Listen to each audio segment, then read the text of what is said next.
Assalamualaikum warahmatullahi wabarakatuh. Bertemu lagi dengan saya Ahmad Yasudi, tuan rumah dari Reuters Channel, kanal YouTube-nya situs berita reuterkini.com. Seperti yang sudah terjadwal, Reuters Channel akan menggelar talkshow secara berkala sepekan sekali yang membicarakan seputar COVID-19, pandemi corona, dan segala aspek yang terdampak oleh wabah yang mendunia ini. Pada sore hari ini, kita akan membahas dampak pandemi corona ini pada dunia usaha. Hadir bersama saya, seorang narasumber, pengusaha muda, sukses, dan beliau adalah Ketua Badan Pengurus Daerah Himpunan Pengusaha Muda Indonesia, HIPMI Riau, Datuk Sri Niaga Budi Febriandi. Kita langsung sapa beliau. Assalamualaikum. Waalaikumsalam warahmatullahi wabarakatuh. Sehat, Datuk? Alhamdulillah sehat. Dunia usaha bagaimana dengan pandemi corona sekarang ini? Terus terang saya adalah yang paling terdampak dengan COVID ini, Mas Ahmad. Usaha saya itu 50 unit rumah udah ready, tapi tidak akad.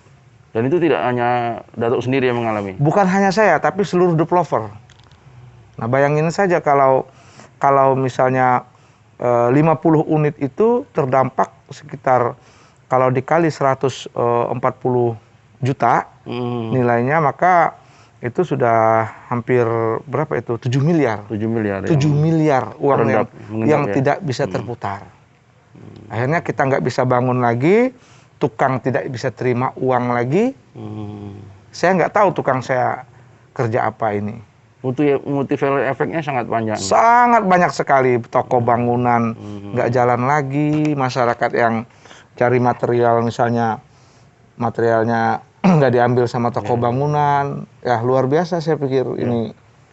Ini satu sektor perumahan. Sektor lain yang anggota HIPMI, bagaimana? Ada keluhan nggak dari anggota HIPMI? Yang jelas sampai hari ini sebagaimana kita ketahui bahwa serapan APBN itu kan kalau nggak salah saya baru sekitar 7% dari nasional, dari total nasional.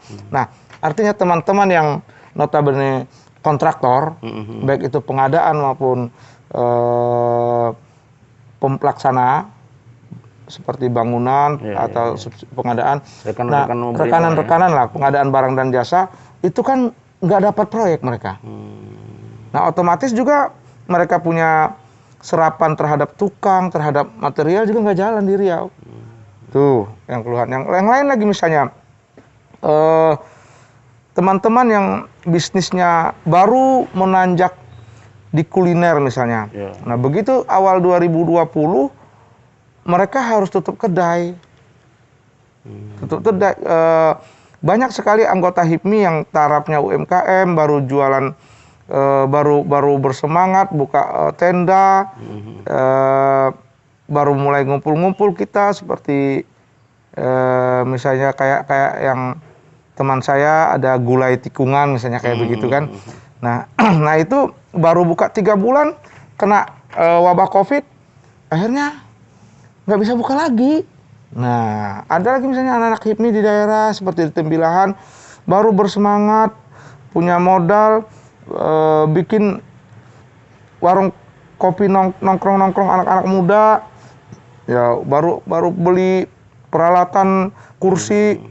Begitu wabah COVID harus di PSBB, akhirnya nggak dapat apa-apa.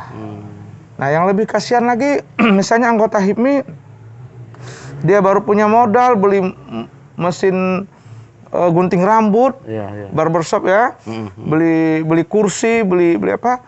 Begitu wabah COVID, akhirnya tutup. Gitulah. Ada 1.625 anggota HIPMI di Riau yang terbagi dari 12 BPC. Ya. Kalau dari persentase berapa yang mengalami situasi kegawatan karena pandemi ini? Anggota HIPMI ini kan mereka 40 tahun ke bawah. Ya, yang rata-rata kalau di Riau kan 25 tahun sampai 30 tahun. Nah, mereka kan rata-rata belum punya kebun sawit, Mas. Ya kan? Jadi kalau dibilang mereka bertahan karena oleh kebun sawit, mereka nggak punya kebun sawit. Jadi dengan COVID ini seluruh anak HIPMI Riau kena terdampak. Nah, kita lihat saja misalnya apa namanya itu, dengan satu multiplier efek tadi, dengan satu orang tidak keluar rumah, Ya. orang tidak belanja, kan? Akhirnya toko tutup, karyawan dirumahkan, ya kan? Nah, karyawan ini tadi nanti misalnya juga punya tanggungan, punya keluarga, yang akhirnya mereka harus menutup lagi usaha-usaha yang lain. Nah, kalau saya boleh katakan 90% anak HIPMI Riau terdampak COVID. Sangat terdampak. Ya, ini kan situasi sulit dan ini nyata. Apa kiat-kiat yang dilakukan HIPMI Riau agar bisa bertahan? Anggotanya tetap survive, tidak patah arang dan tetap menjadi usahanya bisa. Oh ya, jadi gini, terus terang, saya dan beberapa pengurus HIPMI Riau selama ini melakukan kegiatan-kegiatan yang ini tidak terdata sebenarnya oleh masyarakat umum. Kami melakukan hal seperti trading. Nah, karena kan market dunia tidak mati. Nah, maka kemudian kita alihkan pada pendidikan kegiatan trading gitu. Kan ada market itu kan ada yang modalnya yang gede. Nah, tetapi kita mengambil broker yang modalnya hanya di bawah 5 juta. Gitu loh. Nah, itu satu ya. Satu hal. Kemudian ini solusi jangka pendeknya ini ya. Solusi jangka pendeknya. Nah, solusi jangka pendeknya. Tapi juga hari ini kebanyakan anak HIPMI Riau jadinya itu aja kegiatan hariannya. Nah, saya berharap yang paling penting itu adalah pemerintah cepat membuka yang subsidi perumahan ini. Di Inhil, saya kasih contoh, satu-satunya perumahan yang subsidi itu baru perumahan saya, Villa Budi Mulya. Nah, baru satu-satu yang mengambil FLPP. Nah, dampak positifnya adalah dengan disetujuinya akad kredit rumah subsidi, ya, maka kemudian kan anggaran negara yang tadi terpusatnya di kota-kota besar, terdistribusi. Akhirnya terdistribusi ke daerah. Kemudian masyarakat mencicil setiap bulan. Nah, iurannya. Akhirnya bank di daerah itu berputar. Nah, tapi jadi dengan tidak disetujuinya, misalnya satu hal ini saja, akhirnya dampaknya banyak ya. Dampaknya banyak. Ya. Gitu. Oke, sejauh ini apa yang telah didapat oleh anggota HIPMI Riau? Ada banyak program dari pemerintah tentang stimulus untuk membangkitkan ekonomi setelah pandemi. Apakah sudah? Sampai sejauh ini ya kita melihat misalnya bantuan UMKM itu ya ada yang 2 juta gitu ya. Nah, sampai hari ini alhamdulillah belum ada anggota HIPMI Riau yang dapat itu. Belum ya. Belum ada satupun anggota HIPMI yang melapor dapat bantuan itu. Itu satu. Atau karena anggota HIPMI sudah lebih survive sehingga tidak merasa perlu itu? Saya pikir yang diperlukan anggota HIPMI Riau itu adalah reschedule hutang. Nah, karena rata-rata kan misalnya mereka seperti saya misalnya ya, saya tidak malu mengakui bahwa saya adalah developer yang diberikan KYG melalui BTN Syariah, kredit Yasa Gria. Nah, ini mungkin yang kita butuhkan adanya kebijakan negara untuk melakukan restruktur. Bagaimana caranya gini supaya denda-denda itu dihilangkan gitu, karena berat sekali kita denda kepada kita tidak dihapuskan, surat cinta berdana tidak peringatan ya. Ya, nah ini kan tekanan juga bagi kita, sementara kita sudah menyiapkan rumah tapi juga akad enggak. Jadi prestisius untuk pengusaha tidak diberikan. Tapi kemudian hukuman atas keterlambatan ada. Jadi nggak imbang juga gitu. Mas? Nah, saya berharap pemerintah melalui baik itu pemerintah daerah maupun negara untuk bisa membuat sebuah skema bagaimana caranya supaya melalui HIPMI misalnya, apa yang bisa diberikan sebagai stimulus bersama, menaikkan lagi, menyembuhkan lagi daya produktivitas anggota-anggota saya. Selain karena faktor Subsidi. apakah rendahnya daya beli masyarakat ini ada faktor lain nggak? Oh enggak. Jadi begini, saya untuk perumahan saya di Tembilahan itu sudah habis Mas dari tahun 2019. Saya kasih tahu contohnya SPK, surat persetujuan kredit. Ya. Ya, itu sampai 3 kali expired. Karena satu SPK itu batasnya cuma 3 bulan ya. 3 bulan. 3 bulan. 3 bulan. Nah, yang lebih parah lagi adalah yang sudah disetujui bulan Maret untuk akad kredit, begitu COVID ini tiba-tiba tidak disetujui lagi. Oh, berarti regulasi pemerintah yang alasan bank BTN mereka tidak mau mengambil resiko dengan COVID ini, orang nunggak. Oh. Nanti kalau mereka nunggak kita nggak bisa keras. Itu alasannya. Sementara saya berargumen, saya yang sudah akad kredit di Tembilahan tidak ada satupun yang nunggak. Kita kan sampel ya, sampel gitu. Nah, kasihan kan jadinya. Nah, mereka yang menderitanya tuh saya lagi, Mas.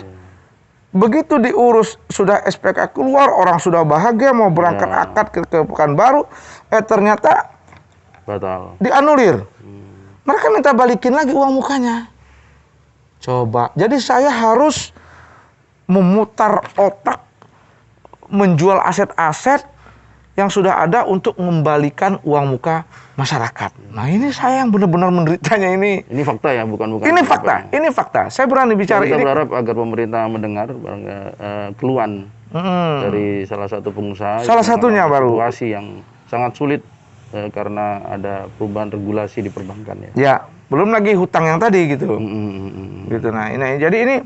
Nah, akhirnya kan ini berdampak kemana-mana. Ya. Sementara kita sadari bahwa pengusaha hari ini baru 1,67% kan, dibanding semua jumlah penduduk. Ya. Nah, kita nggak tahu kalau di Riau ini berapa persen sih. Nah, untuk menumbuhkan satu orang pengusaha di tengah 100 orang penduduk ini sulitnya minta ampun. Makanya saya HIPMI Riau menurunkan grade. Ya. Asal ente punya usaha apa saja, apakah ente jual gorengan, dibikin packaging mantap, bikin surat keterangan kelurahan, sudah bisa saya kasih KTA HIPMI Riau. Yang penting bisa nanti datang berkala setiap bulan ke kantor HIPMI, dikasih pembelajaran tentang ilmu-ilmu bisnis. Saya butuh itu saja, supaya anak Riau menjadikan HIPMI ini menjadi kampus entrepreneur bagi mereka. Ya. Karena begini Mas, saya sadar bahwa pahlawan bangsa hari ini masih harus hadir. Siapa dia? Pengusaha. Kenapa? Lahirnya satu orang pengusaha ini akan memberikan banyak sekali manfaat dampaknya. Yang pertama adalah menghilangkan satu angka pengangguran pada dirinya sendiri. Ya. Yang kedua, dia akan menyerap tenaga kerja di sekelilingnya, minimal keluarganya. Berarti pengangguran juga hilang. Nah, yang ketiga adalah hal yang paling penting bagi negara adalah dia menimbulkan PAD daerahnya. Minimal dia bayar NPWP-nya, pajaknya. Nah, jadi dengan lahirnya satu pengusaha akan menimbulkan efek kekayaan terhadap daerah dan negara. Jadi pemerintah harus paham bahwa jika daerah ingin maju, jika negara ingin maju, maka berikan keleluasaan rangsangan sebesar apapun untuk menumbuhkan satu pengusaha saja. Gitu. Ya, Datuk udah cerita tentang betapa sulitnya situasi dunia usaha, terutama di anggota HIPMI Riau di masa pandemi ini. Tapi aspek positifnya, apa masih tetap optimis situasi akan berlalu? Jadi insya Allah sampai hari ini tidak ada satupun anggota HIPMI Riau yang ingin alih profesi misalnya jadi artis gitu kan, ya tetap pengen jadi gimana itu tetap jadi pengusaha. Ya karena sudah ada fondasi sudah ada Mas. Ya.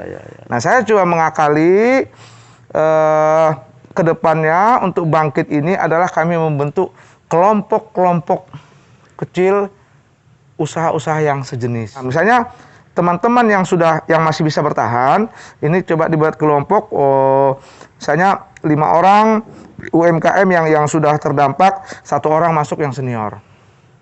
Jadi mentor. Tinggal polanya bagaimana bagi hasilnya nanti.